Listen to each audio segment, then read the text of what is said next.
Hi, Oh, how are you doing today? not too bad. Another day at home. How about you? Same here, same here. Another beautiful day. Yeah.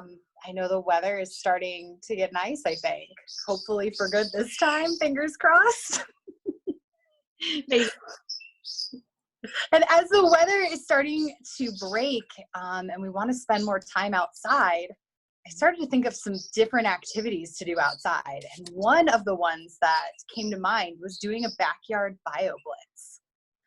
Great idea. It's a great way to explore and to discover the different species that call your yard home.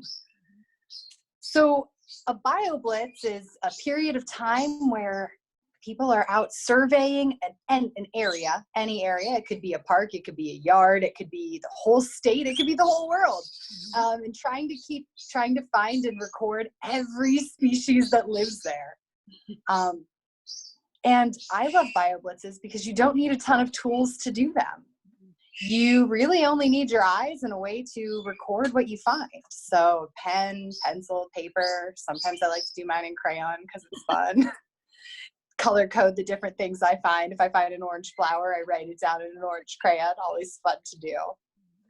But there are some other tools you can use to make it more fun. One of my favorites are the Binoculars. I think we have a picture of those. Yes. Let's take a peek. These are from Geo Safari, a company that makes some really great, fun outside tools for kids. And Bugnoculars, they work just like binoculars, but they're magnifying glasses. So if you catch a bug, you can put that insect inside of the container and you just look through the eye holes and it magnifies it for you. So you can really watch and see what that creature is doing, which is pretty cool. They're fabulous. One of my favorites. Magnifying glasses are always a great standard tool for BioBlitzes. Nets. My other favorite tool to use are binoculars. I have a pair of home binoculars. I have a pair of car binoculars. I've got a pair of work binoculars. Yeah. And then, a pair in case someone needs to borrow them because they're going to want to see whatever I'm looking at. So binoculars, all of these tools are great because they help you to see more things. The net helps you to catch things so you can see them up close. Anytime you're catching something with a net, you only want to hold it long enough to observe it and identify it, and you want to make sure it's something safe to catch. So we don't want anyone using nets trying to catch bees or anything. Right, yeah, no. Let those anything with stingers, you definitely don't want that. And we always want to make sure that we're able to release that animal because every single living creature has a really important job. Another tool that I want to give a couple pointers on how to use are binoculars. So I have one of my handy pairs right here. And the best way to use binoculars is first you want to make sure any lens caps are off if you have a fancy pair. Or any pair that just has something to protect those lenses. And you always want to make sure that you are looking in the smaller end. If you look in the big end, it's going to make everything look really far away. But if you look in the smaller end, they will work exactly how you want them to. And when you're using your binoculars, you want to make sure that you're looking at whatever it is that you want to look at closer with your eyes, and then just lift them up to your eyes and look through it, and it will bring that right into your field of vision. So it's a great way to get to see some cool things up close. So when you're doing a BioBlitz, you want to observe different species. But we don't always see the animals that have been in our yards. And sometimes we see signs of those animals. So what counts as an observation during a BioBlitz? The first thing that definitely counts are feathers. So we have a picture of a feather here.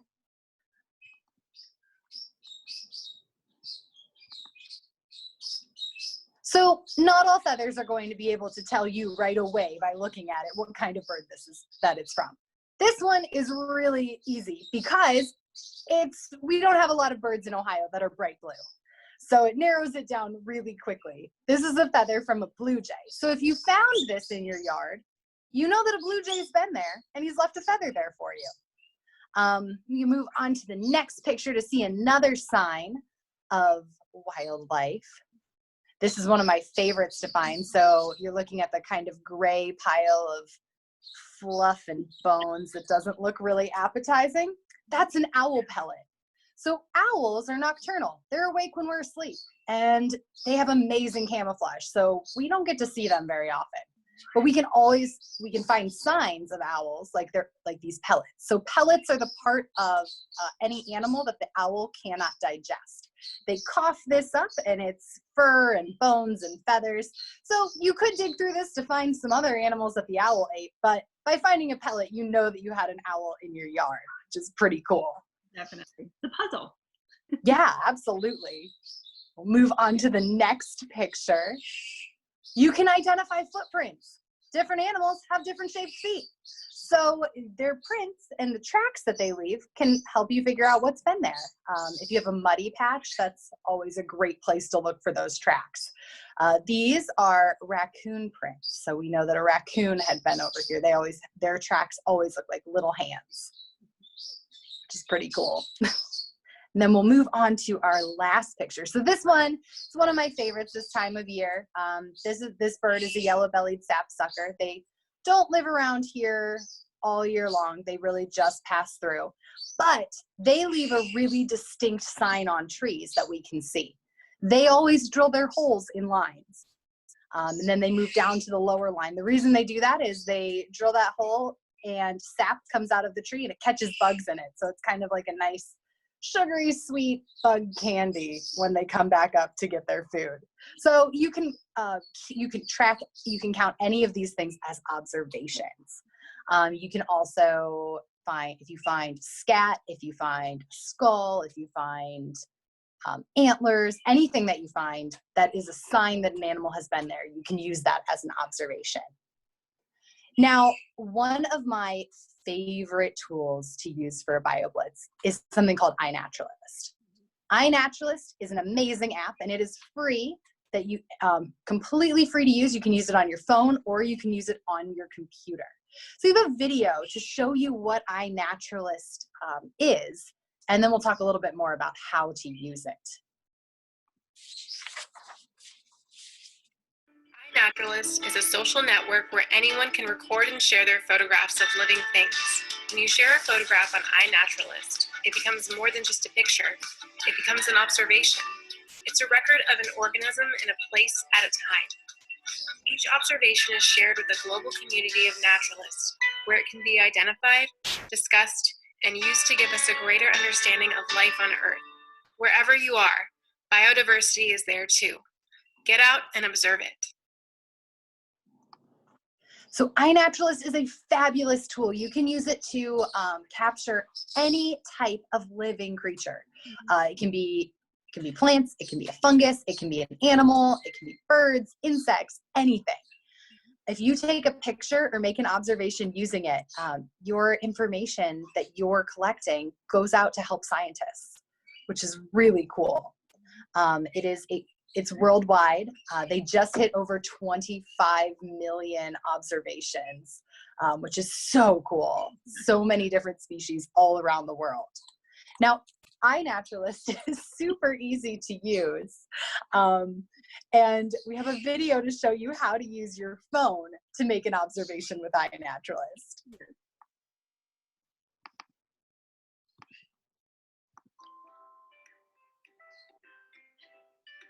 Okay, so you've installed the iNaturalist app and created an account. Time to get outside and record your first observation. Here's how to do it. Any living thing, like a plant, animal, or fungus, can be an observation on iNaturalist. Once you find something you'd like to record, just tap Observe and take a photo. You can review your picture, then hit Next if it looks good. To identify it, hit What did you see?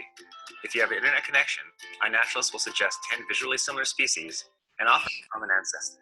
You can choose one of those or search for a species name. On this observation details screen, you can add more photos of the same organism or write a note.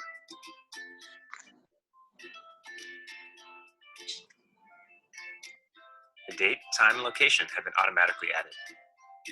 You can also change the geoprivacy of the observation, whether it's captive or cultivated, or add it to a project. Once you're finished, just hit share, and your observation will be uploaded for everyone to see and identify. That's it. Keep on exploring and sharing.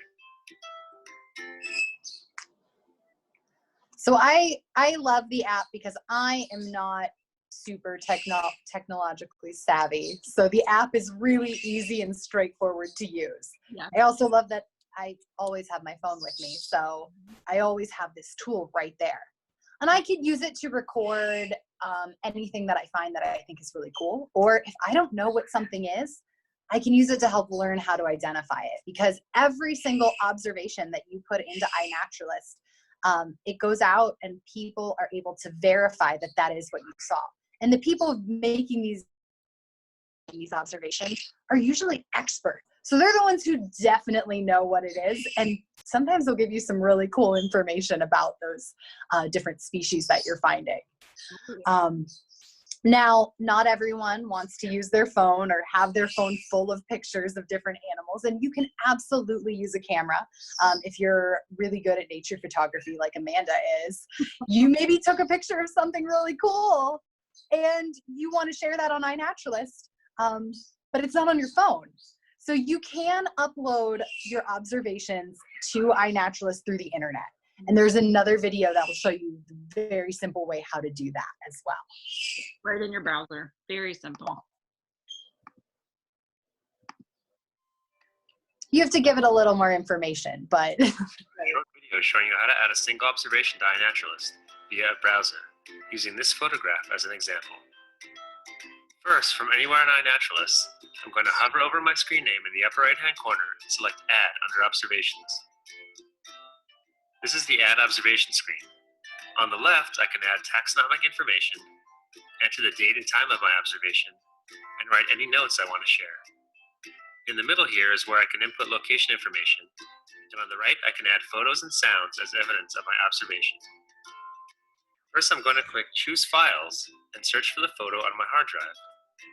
My camera was set to the correct time and date when the photo was taken, so selecting Sync Observation with metadata will tell iNaturalist to use the date and time of my photo for the observation. I can also enter a date in manually on the left side of the page. If I have multiple photographs of an organism, I can select more than one photo to upload. Next, I'm going to add a location for my observation. I took this photo in Tilden Regional Park, so I'm going to type that into the search box. Google has taken me to the center of the park, so I'm going to use the map to search for the trail I was on. And there we are. Now, when I tap on this area, you'll see there's a pin with a small circle around it. If I tap on the pin, I can use one of these control dots to make the circle larger or smaller, showing how accurate this location is. That looks about right. Each observation on iNaturalist can only be for one species. Since there are several organisms in this photo, I'm choosing the spider for this observation. I know it's a crab spider, but I'm not sure exactly which species it is, so I'm going to start typing in crab spider, then selecting crab spiders from the taxa list that pops up. And in the notes section, I'm going to type in on the left so that people will know specifically which organism in the photo this observation is referring to. Okay, I filled out every field I can, so I'm going to save the observation. If I want to add another observation, I can click on Save and Add Another, but for this video, I'm just going to click Save. And there we go. My observation is saved to iNaturalist. It can now be added to a project, and other members of the iNaturalist community can see it and help me with identification. The photo may take a moment to process, but you can see that iNaturalist has automatically added the date and time of my observation, as well as the location, identification, and the note that I wrote.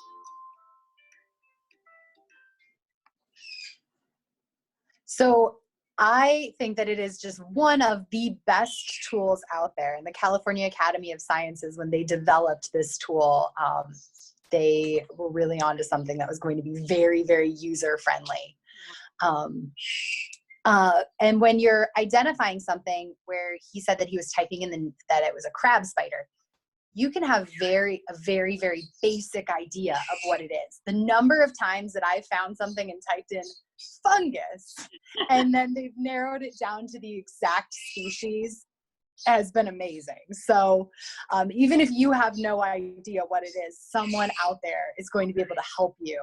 And iNaturalist makes it really easy for them to do that. And then your information becomes part of science.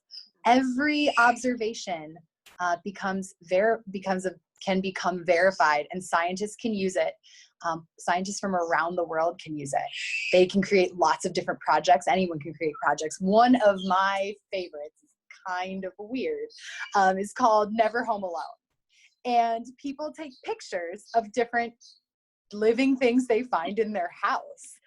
I just added my spider friend Bethany to it the other day. And it's a record from around the world of all the different kinds of animals that live really close to people. So it's kind of an interesting project. Right? One of my favorite projects is this weekend. And it is called the City Nature Challenge. The City Nature Challenge is one of the coolest things. It is a worldwide BioBlitz. Cities all around the world. Typically it's a competition. This year it's just a way to bring people together and have people out there making observations. Cities all around the world, they try to see which city can make the most, find the most species. So we have a little video about what the City Nature Challenge is all about. An amazing video. Let's take a peek.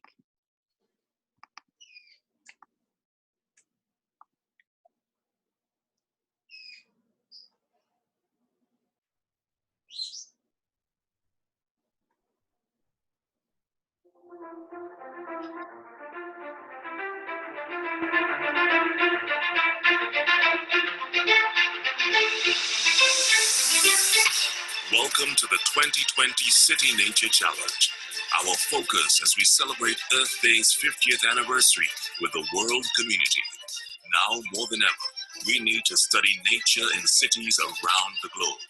We can't fully protect nature on this planet without studying what is living in cities. Using cameras and smartphones, tens of thousands of people will observe wildlife in their own cities from April 24th through April 27th, contributing to an international database of urban wildlife that will be used by scientists and naturalists to help understand nature in our cities and work to make them a better place for humans and wildlife. Now, it's your chance to get involved. Just imagine how many observations we can all make together. Go to citynaturechallenge.org, then take pictures of wildlife and upload them to our global database using iNaturalist or your city's preferred platform. Watch as experts all over the world help to identify your observations. Join the 2020 City Nature Challenge or follow along and see how we can work together to change the world.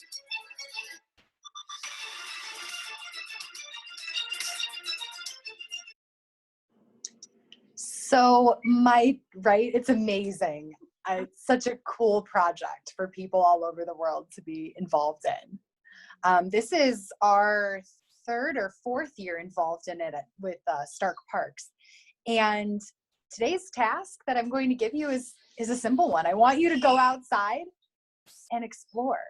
I'd love it if you were able to download iNaturalist and make some observations. Last year, our region had 4,254 observations. We're in the Cleveland, Akron, Canton region. So I would be absolutely thrilled if we made more observations this year than we did last year. We may not see as many species, but you never know. There's so many different things that live in our yards, that live very close to us. And if we're out there being observant, we never know what we're going to find. So my challenge for all of you is to participate in this year's City Nature Challenge. I know that's what I'll be doing this.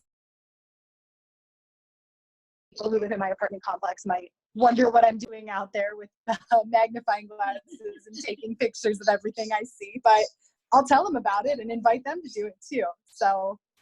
And how amazing that you have your own life list of everything you've seen, whether you're traveling in your own backyard, places scientists can't get to. So really amazing.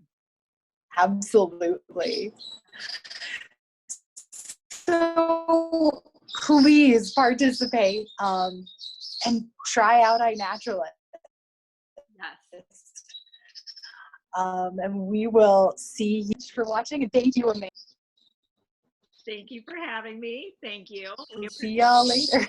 Bye. We'll see you later. Bye.